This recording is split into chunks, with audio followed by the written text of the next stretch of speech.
So this week on the podcast, we were talking to Viv Groscott about happy high status. And I think what's interesting with happy high status, and I was looking at, this is what the book looks like. I got an early copy of the book, so I've sort of delved into it, and actually I got lots of questions for her. I think one of the things that's really useful about happy high status is essentially is a different definition to confidence. So for some of us, confidence might work as a definition, but I think her observation is one of two things. Firstly, confidence as a word, we might have lots of hang-ups about it. So it might not be a useful starting point, a bit like networking for me. So as an intro, if you say networking, I'm like, oh, I need to do a bit of reframing. So firstly, it's a reframe on confidence. It's certainly the way that I see it. The second thing that I think is useful is her encouraging us to be more specific. So rather than saying, I want to be more confident, or I feel like I should be more confident, one of the things that Viv recommends is, okay, well, like let's pick some other words that feel like they are yours and that they belong to you. So let me know in chat. Rather than saying, Julia wants to be more confident, Jenna wants to be more confident, let me know some other words that feel more specific to you, but that are sort of in the confidence territory in terms of how you want to show up. Gabby, yeah, perfect example. Or assertive. Steve, authentic, yeah. What else? What else is a better job of describing you? What does confidence look and feel like for you? Belief in your knowledge, articulate, open and encouraging, Andrea, brilliant words there. Comfortable in your own skin, great. Love that one. Gravitas, great, Claire. So also what you can see here already, we've got some quite different words. Gravitas, open, reassuring, staying positive in a healthy way. Sim, yeah, I like that. I like the bit in brackets there. People talking about being knowledgeable. What else have we got? Lots of people say knowledgeable, dynamic. I like that from down there. I really do like comfortable in your own skin. I think that does a good job actually of describing happy high status, encouraging, belief in your knowledge. Correct, just let the last people in. Morning, everyone who's just joined. We're just using the words that feel more like our own to describe sort of what confidence looks and feels like for us. So quite a few people saying authentic, calm. Yeah, really nice one there from Charlotte. No right or wrong. I think the point here is about taking ownership of your words. So maybe if confidence is sort of too generic and general, like what is it? What is that thing that we're aiming for? Because if we're not specific, how will we know if we've been successful? So how do you know if you're making progress? How do you know if you are in a better place 6 months' time than kind of where you are today? So I think good to own your words and to know what your words are. And when Viv talks about this idea of happy high status, which is borrowed from the world of theatre and improv, for those of you who have listened to the episode, you'll know Viv has also done loads of stand-up. She's a journalist, I think, by training, really, but has sort of expanded into screenwriting and I think she did 100 gigs in 100 days. I think that was the sort of parameters that she set for herself because she wanted to learn fast, which I just find both scary, but also really fascinating as a sort of method of learning. And I think when she's describing happy high status, it's this idea that sort of everything's okay. You sort of, I've got this, if that kind of works for you as a phrase. So even if things are not okay, you sort of go, but I know that everything is okay.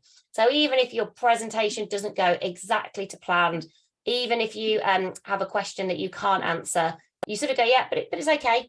Like I can stay sort of calm and collected about that. I don't feel like I need to know all of the answers to sort of be successful. And this idea of like calm and collected, like, oh yeah, I feel good about my capability. I guess that's what the kind of got this looks and feels like.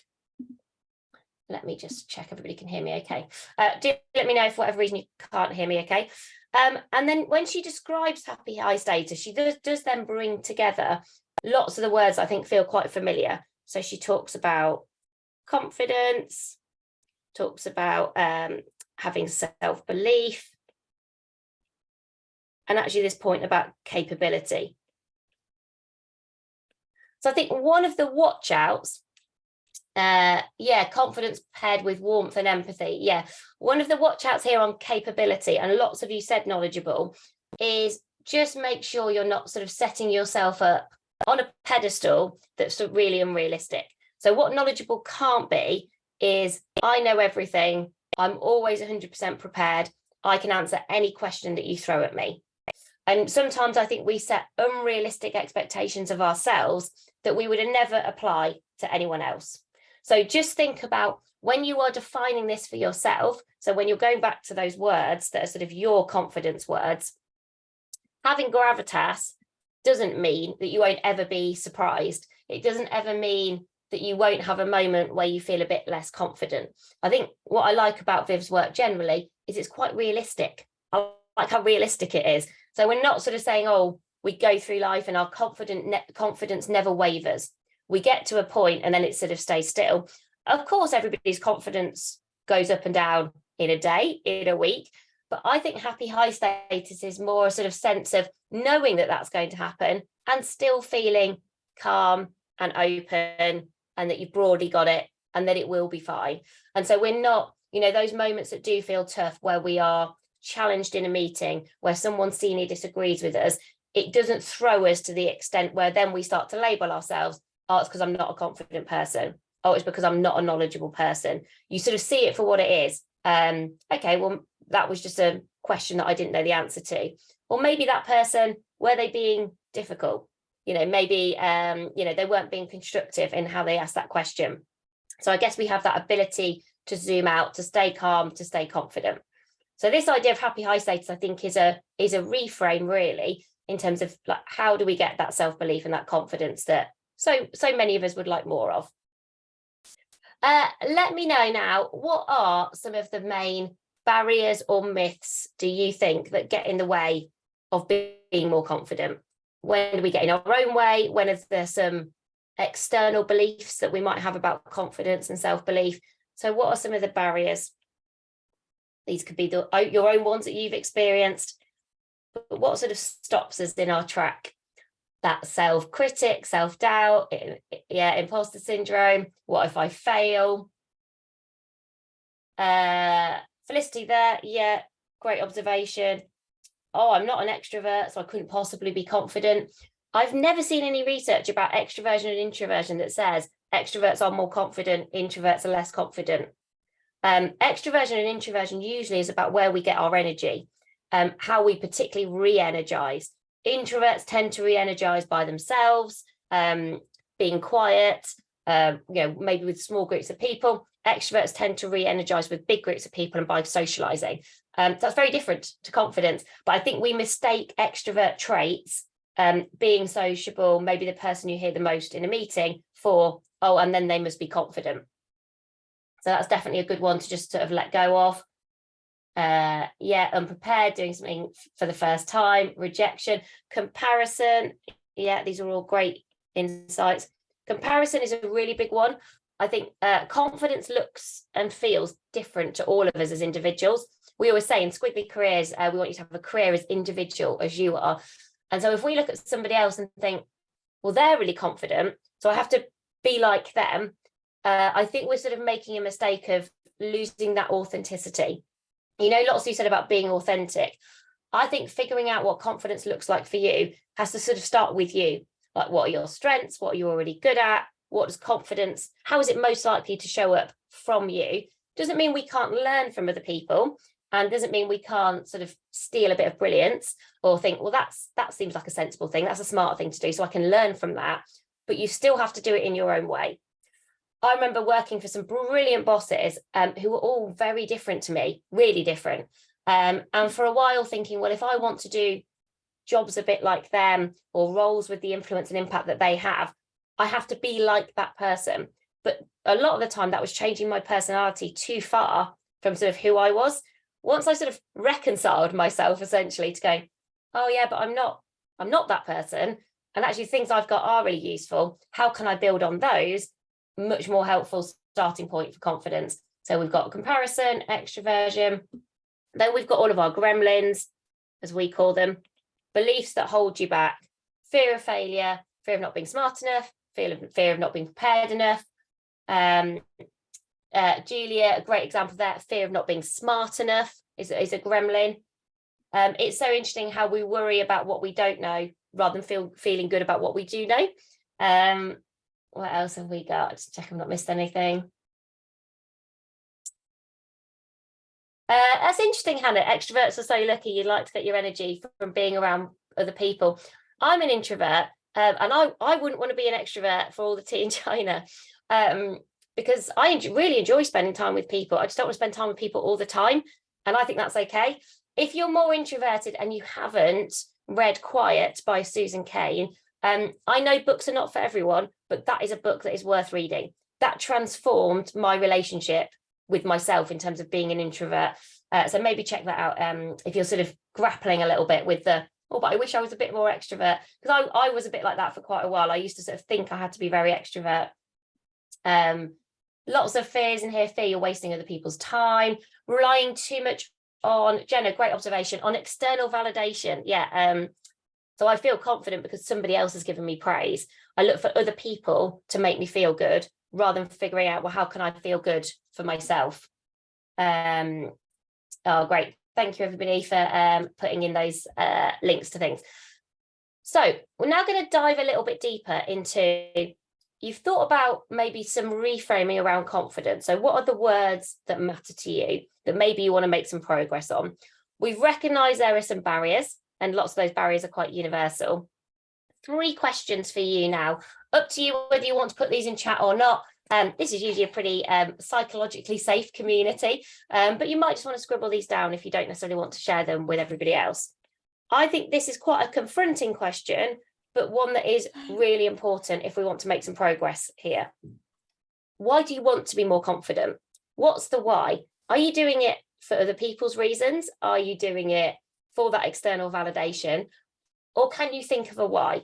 So let me know in chat if you don't mind sharing, because when we ask why questions, our brains go a bit into fight or flight. Whys are quite confrontational. So I appreciate, I'm asking a tough question, but I know this group appreciate those sort of digging a bit deeper questions, which do tend to start with why. So Lucia, brilliant. Yeah, because you want to do justice to yourself. We're going to talk a bit about potential in a second, so you can have more impact, to enjoy what you do and feel happier, to feel calm and control. Love that, Fiona. So you don't miss out on opportunities. I never want confidence to be the reason that you don't squiggle with success, that you don't say yes to something you want to, say no to something you actually want to say yes to. We don't want to limit ourselves. We don't want to limit our learning, our options or opportunities. You want to make a difference. Respect and recognition, great. People know what you can do. Feel better about yourself. I think I do it for the external validation. That's interesting, Yvette. Yeah. And that's okay. Like, we all have ego and status and identity that is to some extent wrapped up in other people, but we might want to question how much we want to rely on that. Connect better with yourself, to be able to help others. People come to you and you can share your knowledge. Great. Now think about, for me, the when. Can you give me some examples in chat of when you would like to be more confident? So this is probably an example of when you are not as confident as you would like to be. Because as we've said, confidence is not a steady state. You'll spend loads of your week in happy high status, being confident. But there will be situations and scenarios where you think, oh, but in that meeting with that person, in that project, maybe it might be more general than that, but can you be more specific? Senior people, yeah, good old senior people getting in the way of our confidence. I said this in a group last week. I was doing a session for Nando's, and their CMO, who is my old boss, was in the room. And I said, oh, who has a fear of senior people? And I was a bit like, my boss was sitting right there. I was like, just ignore her for a second. Literally everybody put their hand up. Facilitating a group of people you don't know well. Great, Rachel. Really like how you're like, okay, I can identify that as a moment. In product meetings, great, Julia, you can see that. Advocating a cause, Danielle. So yeah, it probably really matters to you. Maybe sometimes the more you care, that might make your confidence slightly shakier, because it really matters to you. Confronted with a group you don't really belong to yet, when you need to say no. External events, brilliant. Coming up with ideas. Great. So we start to connect the dots. The words that mean confidence to you, why you want to be more confident, and the when. So you can identify the moments that matter. You can see these are the moments where I want to be more confident, where perhaps I don't necessarily show up in a way where I feel as calm and as collected as I would like to. Yeah, interviews is a really interesting one because they do feel a bit one-off, don't they? So that is one of those moments where I think we would all have that in common. And let me know now, what is one thing you could do in that scenario that you've just shared with me that you think would help you to feel more confident? So if you were coming up with your own ideas, imagine you are giving this advice to your best friend. So they have talked about the words that you shared with me. They've shared the why, they've shared the when. You're giving advice. Imagine it's me. You're giving advice to me about senior people. Like what's the idea? What's the advice? What might it look like? James, love that. Recognizing the moment.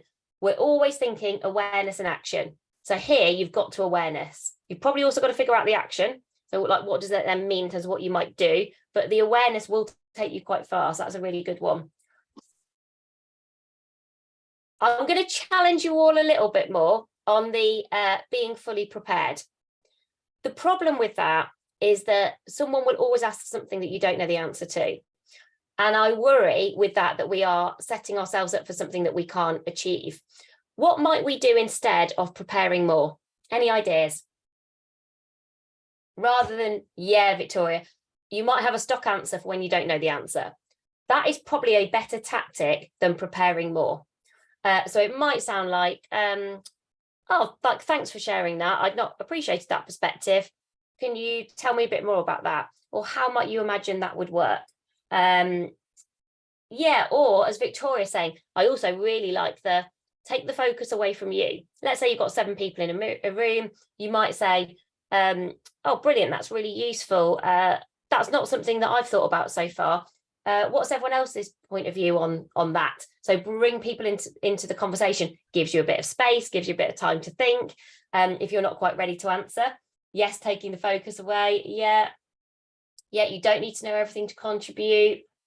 Also, I think sometimes when we don't know the answer, we really remember it. But one of the points that Viv makes in the book is nobody cares about you as much as you care about you. So it is worth remembering. You will remember the fact you didn't answer that question. I bet you 90% of the people in that room won't remember, if not 100%. But obviously it stands out to you. But most of the time, I would really try and let go of this idea of preparing more. We can all be really prepared and know the answers. I just wanted to show you this. We didn't talk about this in the podcast because I think it's more of a visual thing than something I wanted to get Viv to describe. And it's this concept of our restricted circle of potential being. I don't know if any of you have come across this before, but this was new to me. So imagine for a second, this circle here is all of our potential. So this is lots of your rationale for why you wanted to work on this, because you think, well, I've got all this potential and look how brilliant I could be. And I know I've got loads to give. So that circle here is all of your brilliance, some of it untapped, some of it you know you've got, but perhaps you're not using. And what I think it was a Harvard professor, I think he was called William James, what he talks about is this restricted circle that most of us live in. So most of us spend the majority of our time in this restricted circle. So rather than actually exploring and expanding our potential, we do the opposite. We sort of do this. We actually limit ourselves. We stay where it's safe. We think, well, I can't do that. We let the gremlins take charge. And this, I think, is a really good motivator for kind of thinking, well, is that really, given how much time I spend at work, is that really how I want to show up? And actually one of the things I'll talk about in a second, what's the worst that can happen if I do start to do this? If I start to explore more of my potential, if I do say no, if I do figure out what to do with senior people when I don't know the answer, if I do show up with more influence and impact, all you're going to do is explore more of your potential. Yeah, Viv did talk about taking the leap. So let's talk about that for a second. I really liked this idea of dip your toe in the water of what if. This is my point about Viv being quite realistic. So what she doesn't do is go, well, everyone should be a stand-up comedian. Thank goodness. There are actually lots of stand-up comedians that are introverts, which is interesting. But yeah, she doesn't sort of go, we should go from zero to hero. We're not trying to go from this small circle to this big circle overnight. Actually, just think, well, what if I did ask that question? Or what if I did volunteer myself for this thing?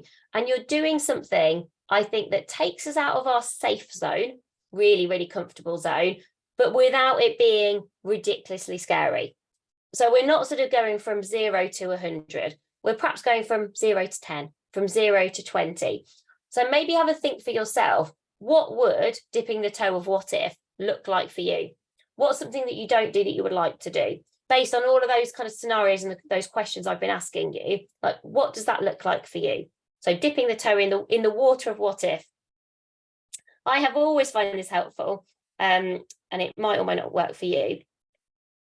And Viv talked about it a bit as well, not quite in this framing, but essentially, if you are nervous about something or about not doing something, do the unraveling of the worst case scenario. So what happens if you don't know the answer in a meeting? You practice what you're going to say. The more you do it, the easier it gets. Is it the end of the world if you don't know the answer in a meeting?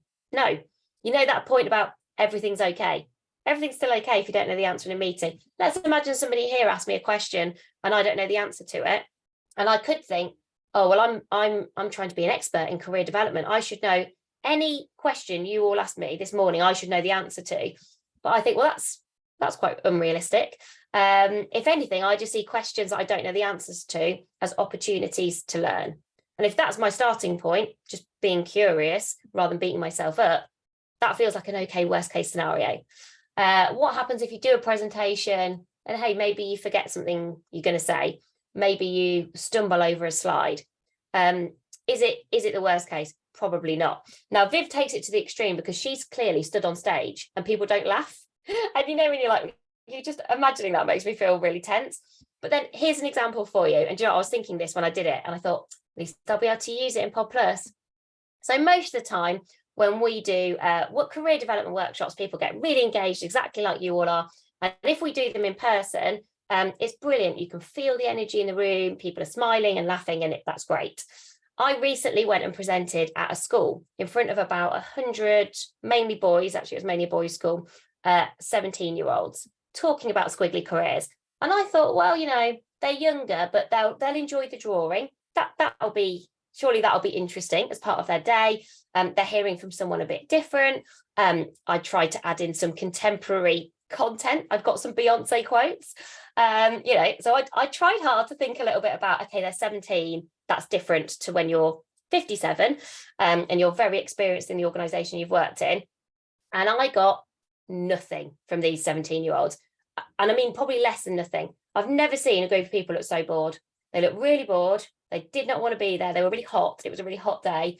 I went quite quick because I think I was like, I mean, I made some jokes, nothing. I mean, absolutely nothing. I got one tiny smile from one girl with the Beyonce quote came up.